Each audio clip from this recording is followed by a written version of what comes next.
Hello guys, skripsi gua itu tentang optimasi pada smart contract. Judulnya adalah meningkatkan gas dan memori pada smart contract di jaringan Ethereum. Kedengarannya keren ya, padahal tuh smart contract gue itu simple dan idenya tuh bener-bener simple banget deh. Nanti gue bakalan cerita smart contractnya itu kayak gimana, habis itu proses cara buatnya itu kayak gimana, terus hasil dari skripsinya seperti apa, dan juga gue dapat nilai berapa. Penasaran? Stay tune ya!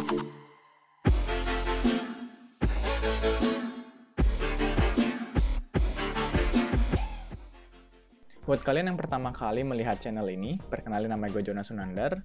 Di channel Friends with Blockchain, kita bakalan lebih membahas tentang teknologi blockchain. Nggak cuma kripto-kripto aja gitu, jadi kita akan membahas lebih dalam di dalam teknologinya. Oke, hingga video ini dibuat, gue itu harusnya udah lulus, tapi karena corona, jadi gue itu belum di wisuda ya sebenarnya. Jadi gue itu lulusan COVID-19 sih sebenarnya bisa dibilang gitu guys. Jadi gue adalah mahasiswa di Bina Nusantara University atau disingkat BINUS, dan gue ambil jurusan IT atau Teknik Informatika. Pas orang tahu gue itu orang BINUS, habis itu tahu sedikit tentang blockchain, yang pertanyaan yang paling sering gue dapetin atau pasti orang tanyain itu adalah, oh bro, di BINUS itu diajarin blockchain apa enggak sih sebenarnya? Gitu, itu udah pasti. Nah, tentu aja jawabannya enggak ya, atau mungkin belum sebenarnya. Soalnya kan sekarang ini teknologi blockchain itu masih sangat baru. Jadi teman-teman gue juga kebanyakan itu mengarah ke software engineer. Jadi belum ada sama sekali yang tertarik pada bidang blockchain. Dan jadi kayak gue nyari temen gitu loh yang tahu tentang cryptocurrency dan juga blockchain itu jarang banget. Jadi hampir nggak ada. Dan bahkan gue sendirian sebenarnya. Anyway, pas semester 6 itu sebenarnya gue lagi magang di Hara. Buat kalian yang belum tahu tentang Hara itu apa, Hara itu adalah startup dari Indonesia yang berfokus pada agrikultur. Tetapi mereka menggunakan teknologi blockchain di belakangnya. Jadi peran gue di situ adalah sebagai blockchain developer. Jadi kayak ngotak-ngatik smart contract gitu deh pokoknya. Nah, kebetulan di BINUS itu ada program untuk lulus 3,5 tahun. Jadi kalau misalkan kita ngambil skripsi di semester 6, dengan harapan kita bisa lulus itu di semester 7. Jadi cuma 1 tahun, 2 semester untuk ngambil skripsinya. Nah, gue tuh males banget orangnya sebenarnya, jujur aja. Jadi kayak gue mikir gimana ya caranya gue itu bisa lulus cepet, terus nggak banyak direvisi, terus jalannya mulus gitu. Soalnya kan gue juga kerja, terus sama skripsi nanti beratnya di gue lagi, ya kan? Dan akhirnya, gue memutuskan untuk mengambil skripsi dengan tema blockchain, dengan harapan supaya dosen itu nggak ada yang ngerti, habis itu langsung tanda tangan, nggak ada revisi, udah lulus, langsung lancar aja gitu. Itu jujur sebenarnya pertama kali gue ngerjain skripsi itu intensinya kayak gitu. Ya udah, gue akhirnya bikin dengan skripsi tema blockchain, yaitu awalnya versi pertama gue itu 33 halaman. Terus habis itu dosen pembimbing gue tuh kayak ngomel gitu, nih kamu harus nambahin gitu, jangan 33 halaman, kamu harus nambahin berapa halaman lagi itu untuk penjelasan, untuk apa, dan lain sebagainya. Ya udah, akhirnya gue coba ya ini memanjangkan gitu kan, memanjangkan skripsi gue, jadi gue tambah-tambahin, ya ini mungkin mahasiswa mungkin tau lah ini, data dari mahasiswa kayak gitu kan, manjang-manjangin sesuatu yang mungkin udah jelas sebenarnya. Nah, jadinya sekarang udah menjadi 44 halaman versi terakhir. Jadi skripsi gue itu sebenarnya apa sih? Tentang apa gitu? Kalau dianalogikan, itu bisa kira-kira seperti JNE. JNE kan salah satu service untuk mengirim barang. Jadi metode gue itu bisa untuk mengurangi biaya kirim sebanyak X%. Tergantung dari berapa banyak barang yang mau dikirim. Semakin banyak barang yang mau dikirim, itu semakin banyak juga optimasi yang bisa gue lakukan. Kalau kirim lebih banyak barang, itu biaya ongkos yang bisa di-cut itu akan semakin banyak juga. Kira-kira sih kayak gitu konsepnya. Misal ada 5 barang nih, gue tinggal bikin 5 barang itu menjadi satu barang, menggunakan fungsi kecak 256. Jadi lebih ringan dong kalau semakin banyak barangnya, terus bisa gue kompres menjadi satu, nah ini pasti akan menjadi lebih efisien.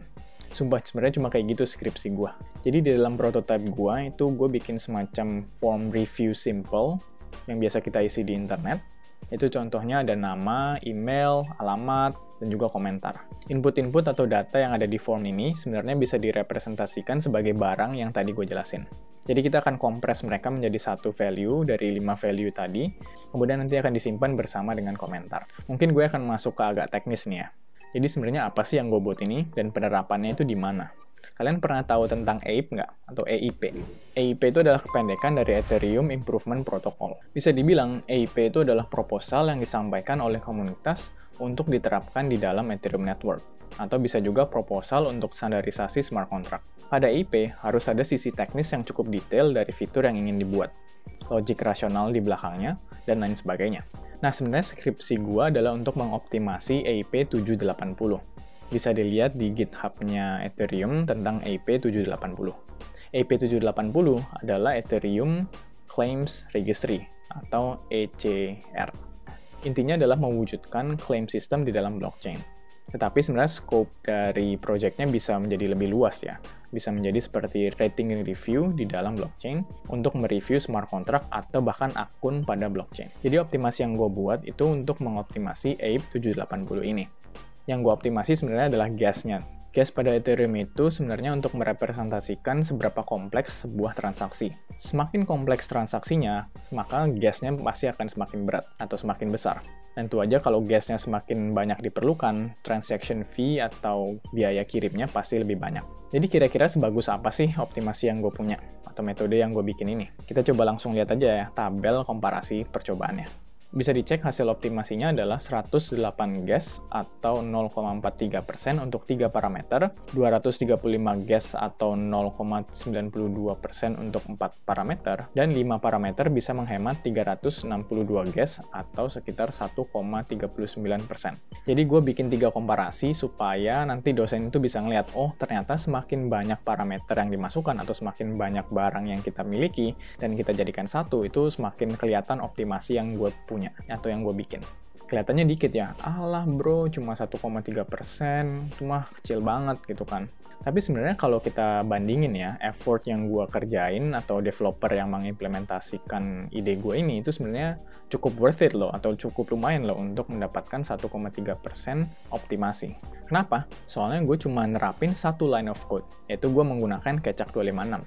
Jadi sihir di skripsi gue itu adalah sebenarnya fungsi Keccak 256 yang nge-hash banyak parameter dan mengkompresnya menjadi satu value aja. Nambah satu line of code, tapi bisa mengoptimasi transaction fee sampai 1,3% itu udah oke banget sih menurut gue. Oke, jadi ini gue tunjukin ya codingannya. Cuma kayak gini doang sih sebenarnya skripsi gue guys. Gue pakai Solidity versi 0,52. Kelihatan banget gue tua banget ya versinya. Terus ada struct attribute, isinya bytes 32 comment, dan uint expired time. Terus ada mapping dari bytes 32 ke attribute. Terus cuma ada satu fungsi record buat nyatet testimoni dari aplikasi review. Ini total parameternya sebenarnya ada 7. Terus tinggal masukin aja 5 dari semuanya itu ke Keccak 256 dan jadiin bentuknya bytes 32 dan ditaruh di variable encrypted bytes. Terus udah deh, komentar review sama expired time reviewnya itu langsung ditaruh aja di dalam mappingnya. Udah selesai. Terus gue tampilin deh hasil dari optimasinya di dalam HTML, tambah CSS, dan juga JavaScript. Simple banget, basic programming. Guys, kalian capek belajar blockchain sendiri dan gak ngerti-ngerti? Kalian penasaran cara jadi blockchain developer atau cara paham blockchain lebih dalam? Kalian pengen punya mentor? Kalian bisa email gue melalui friendswithblockchain@gmail.com. Ingat, friends with blockchain pakai S di belakangnya ya. Di kolom judul, kalian bisa isi mau belajar blockchain. Nah, terus kalian tinggal cerita deh tentang kenapa kalian tertarik dengan blockchain dan tujuan kalian belajar itu apa. Mau jadi blockchain developer atau mau tahu tentang use case dari blockchain atau apa. Ceritain langsung aja ya, nanti pasti gue balas kok. Gue tunggu email kalian ya. Tebak skripsi gue tuh kira-kira dapat nilai berapa? Gue udah optimize smart contract, pakai Keccak 256 di dalam Ethereum Network, menggunakan EIP 780. Kira-kira menurut kalian gue dapat nilai berapa? Jadi hasilnya adalah gue dapat hasil nilai B. Nih, kira-kira berikut tabel komparasi skor yang ada di dalam BINUS.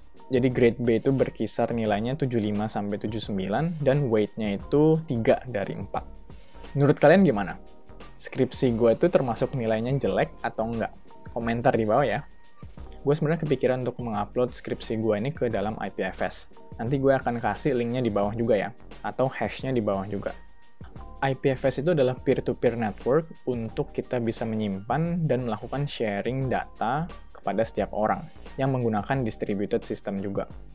Jadi nanti semua orang bisa lihat skripsi simple gua yang gua taruh di dalam IPFS dengan menggunakan hash dari skripsi gua. Kan kita semua harus mengadopsi dong distributed teknologi. Jadi sekali-sekali gue upload lah file menggunakan IPFS. Sebenarnya gue pernah nulis artikel mengenai skripsi gue di dalam Medium. Nanti gue akan masukin linknya di dalam kolom komentar dan juga di description ya. supaya kalian lebih enak bacanya. Yaudah, jadi sekian dulu cerita tentang skripsi blockchain gua. Like video ini kalau kalian merasa suka dengan video ini, dan jangan lupa untuk subscribe channel Friends with Blockchain ya. See you in the next video. Bye.